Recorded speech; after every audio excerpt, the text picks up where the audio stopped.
अस्सलाम वालेकुम। आज का जो हमारा टॉपिक है वो शेल स्क्रिप्टिंग को समझना है। तो बेसिकली ऑपरेटिंग सिस्टम के कोर्स में शेल स्क्रिप्टिंग बहुत इंपॉर्टेंट टॉपिक है, इसको समझना ज़रूरी है। तो सबसे पहले हम इसको समझते हैं कि ये क्या चीज़ होती है।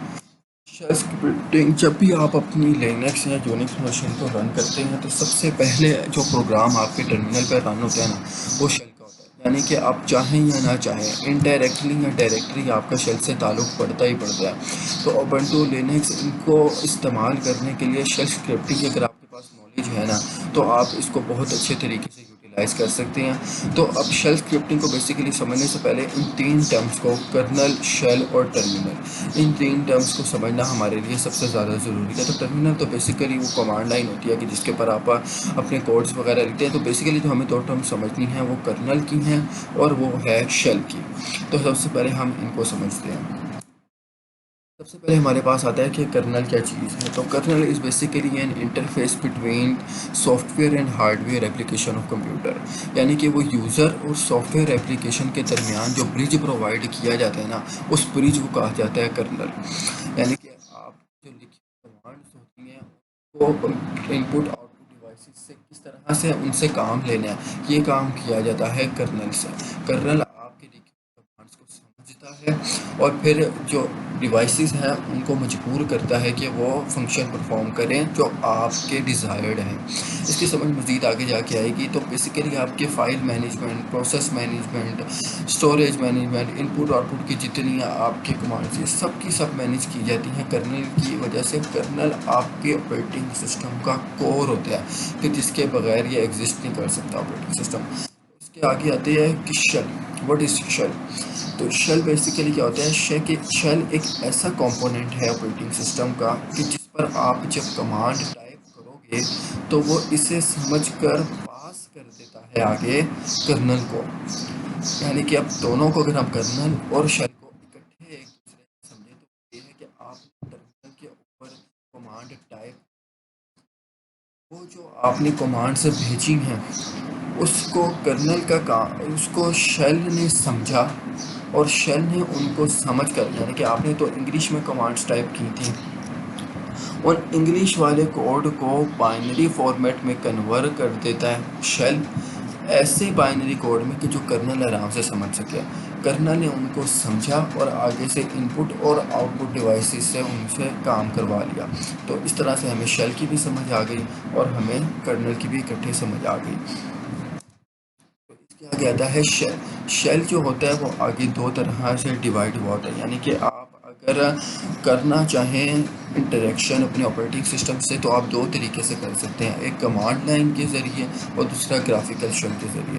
तो सबसे पहले हमारे पास आता है ग्राफिकल शेल।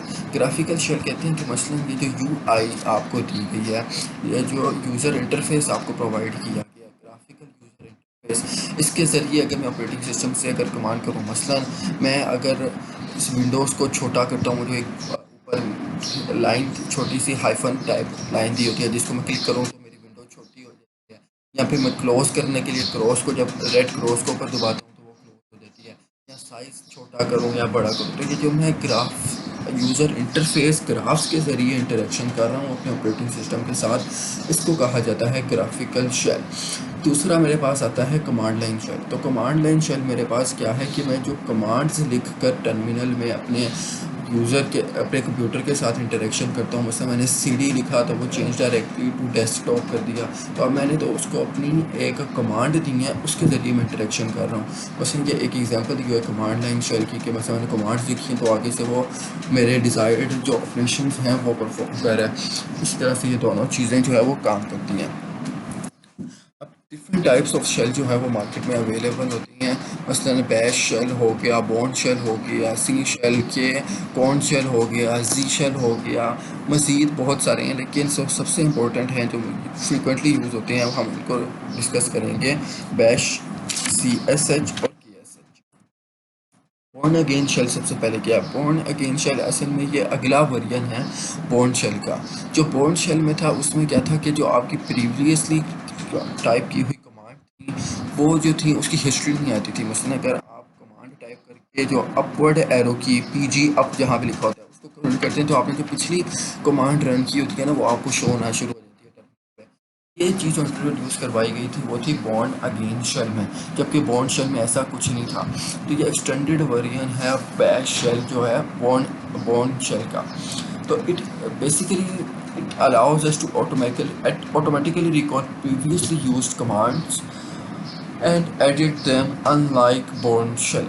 तो इसके आगे इसको लिनक्स में जो बाई डिफ़ॉल्ट जो शेल इंस्टॉल किया जाता है वो बॉर्न अगेन शेल ही होता है। इसको विंडोज़ में भी इंस्टॉल किया जा सकता है। इसका कहते हैं ये सच में असल में इस शेल स्क्रिप्टिंग को आसान बनाने के लिए इसको जो था इसके सिंटेक्स को मिला दिया गया सी लैंग्वेज के सिंटेक्स से। तो इसके जो शेल को कहा गया वो था सी शेल। तो इसके अंदर अरिथमेटिक ऑपरेशन परफॉर्म करने की सलाहियत डाली गई और मज़ीद इसकी जो इंटरेक्शन थी यूज़र इंटरेक्शन वो मज़ीद बढ़ाई गई। फिर के एस एच जो है वो तमाम शेल से सबसे ज़्यादा फास्ट काम करता है। ये बॉन्ड शेल की जो है वो एक्सटेंडेड वर्जन ही है कि जो स्ट्रिंग अरेज की मैनिपुलेशन और अरिथमेटिक ऑपरेशन परफॉर्म कर सकता है। और इसके अंदर इंटरेक्टिव कमांड इंटरप्रेटर चाहिए ही इंस्टॉल की गई। लेकिन जो आज सबसे एडवांस इस्तेमाल हो रहा है वो जी शेल ही है। लेकिन यही मेन तीन जो सबसे इम्पोर्टेंट है जो हमने डिस्कस किया। अब बेसिकली हमें आसान समझना आसान हो जाएगा कि शेल स्क्रिप्टिंग होती क्या है। तो सीएमडी में जो आपने कमांड्स लिखी होती हैं उनको एक फाइल में सेव कर दो और कर्नल इस फाइल को पढ़ता है और सारी कमांड्स को एग्जीक्यूट कर देता है कि एक फाइनल आउटपुट दे देता है। तो इस चीज़ को कहा जाता है शेल स्क्रिप्टिंग। अगर मैं इससे भी सिंपल अल्फाज में शेल स्क्रिप्टिंग को समझना है तो वो ऐसी फ़ाइल कि जिसमें हम कमांड्स लिख कर रख सकते हैं। जब वो फाइल एग्जीक्यूट होगी तो उस फाइल में लिखी हुई एक एक command one by one sequentially जो है वो एग्जीक्यूट होगी। इस चीज़ को कहा जाता है कि ये क्या है, ये है शेल स्क्रिप्टिंग। शेल स्क्रिप्टिंग के जो कंपोनेंट्स होते हैं वो इन चार होते हैं। शेल के कीवर्ड्स मसलन इफ़ एल्स ब्रेक, ये जो कीवर्ड्स हम इस्तेमाल करते हैं जो कंप्यूटर को खुद से पता होता है। और प्री डिफाइंड जो इनको कहा जा सकता है। और शेल की कमांड्स मसलन cd मैंने लिखा चेंज डायरेक्टली, ls मुझे तमाम फाइल्स दे दो एक डायरेक्टरी पे जो पाई जाती हैं, pwd पेरेंट डायरेक्टरी, इको इसको सी आउट जिसको हम आम ज़ुबान में कहते हैं वगैरह। फिर इसके अंदर आ जाती हैं फंक्शंस। ऐसे फंक्शंस तो या तो प्री डिफाइंड हो कुछ कंप्यूटर में पहले से डिफाइंड किए जा चुके हों, और दूसरे इसके अंदर आ जाते हैं कि जो मैं इनको करता हूँ जो यूज़र डिफाइंड होते हैं। इसके साथ कंट्रोल का फ्लो के मसलन इफ़ को पहले पढ़ना है फिर देन और फिर एल्स की कमांड एग्जीक्यूट करनी है, या फिर एक लूप चल रहा है वाइल का लूप चल रहा है तो उसको एग्जीक्यूट करना है और उसको कब ख़त्म करना है, फोर का चल रहा है तो उसको कब ख़त्म करना है वगैरह वगैरह। अब बेसिकली हमें ये शेल स्क्रिप्ट्स चाहिए क्यों होती हैं। अब बजाय इसके कि मैं एक ही कमांड को कि मैंने बार बार लिखना है तो बार बार मैं उनको लिखूं, उससे बेहतर है कि मैं उसको एक फ़ाइल में लिख के स्टोर करा दूं और मैं उस फाइल को बार बार एग्जीक्यूट कर दूं, बजाय इसके कि मैं बार बार वो सारी कमांड्स लिखूं। तो उस फाइल को मैं करूँगा एग्जीक्यूट तो वो मेरी सारी कमांड्स को भी एग्जीक्यूट कर देगा। तो ये बेसिकली मेरा फ़ायदा ये ज़रूरत इसलिए इसकी शेल स्क्रिप्टिंग की पेश आई। अब इसके एडवांटेजेस क्या हैं कि writing shell scripts are much quicker, कि मैंने मसलन पहले से ही वो सारी जो 10-20 लाइनों का कोड था मैं बार बार 10-20 लाइनें लिखने से बेहतर है मैंने उसको फाइल में सेव किया, मैंने सिर्फ उस फाइल की को एग्जीक्यूट करने की एक लाइन लिखनी है तो मेरा सारे कमांड्स एग्जीक्यूट हो जाएंगे। दूसरा क्या है क्विक स्टार्ट, क्या मतलब कि ये ईजी टू राइट है, ये ऑटोमेट कर देता है कॉम्प्लेक्स टास्क को सिंपल कोड ऑफ लाइन्स में। इंटरेक्टिव डीबगिंग, यानी कि यहाँ पर are interactive meaning they are interactive meaning you meaning यार इंटरेक्टिव है, इसका मतलब ये है कि आप उनको टेस्ट कर सकते हैं और डीबग कर सकते हैं रियल टाइम में। यानी कि आपके पास एक फ़ाइल पड़ी हुई है जिसमें आपको कोड नज़र आ रहा है, कोई ऐसी कोई बैक एंड पे ही नहीं कुछ एग्जीक्यूट हो जा रहा कि आपको पता ही नहीं है कि क्या चीज़ है। जो आपके सामने फ़ाइल पड़ी हुई है, कोई एरर आता है तो आप उस फाइल को पढ़ें, उसमें से कोड एरर निकालें और उसको चेंज कर दें। और फिर इफ़ यू आर फेमिलियर, अगर आप फेमिलियर है ना यूनिक्स और लिनक्स की कमांड्स से, तो आप आराम से, यानी कि शेल स्क्रिप्टिंग में भी कोई अलग से सिंटेक्स इस्तेमाल नहीं होता, वही सिंटेक्स जो है वो इस्तेमाल हो जाता है। जो आपकी यूनिक्स और लिनक्स कमांड्स होती हैं वही कमांड इस्तेमाल हो जाती हैं शेल स्क्रिप्टिंग लिखने के लिए। तो आपको एक बेसिकली बिल्कुल नया सिंटेक्स कोई जिस तरह से एक नई लैंग्वेज सीखनी पड़ती है उस तरह से नहीं करना पड़ता। अब बस ये डिफरेंट कमांड्स ही हुई हैं कि जिनसे आप पहले भी फेमिलियर हैं। तो ये सिंपल कमांड्स हैं।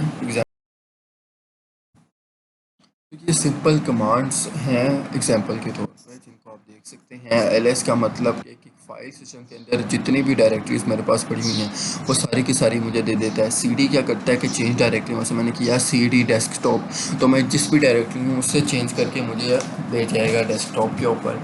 एमवी क्या करता है, एक फाइल को अगर एक फोल्डर से दूसरे फोल्डर में मूव करवाना है, एमकेडीआईआर एक नई डायरेक्टरी मेरे लिए बना देता है, और मज़ीद बहुत सारी कमांड्स।